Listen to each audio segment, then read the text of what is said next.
ග අකුර පින්තූර සමගින් ඉගෙන ගනිමු.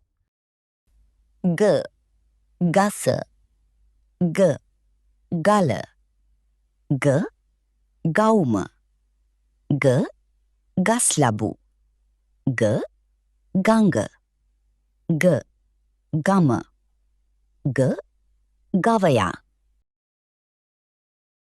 අපි දැන් ගා අකුර පස්රූලේ ලියන හැටි බලමු.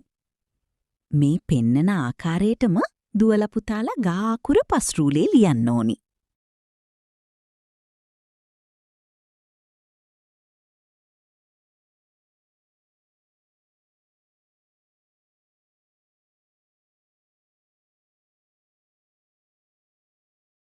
ඊළඟට අපි ග අකුර තනි රූලේ ලියන්නේ කොහොමද කියලා ඉගෙන ගමු.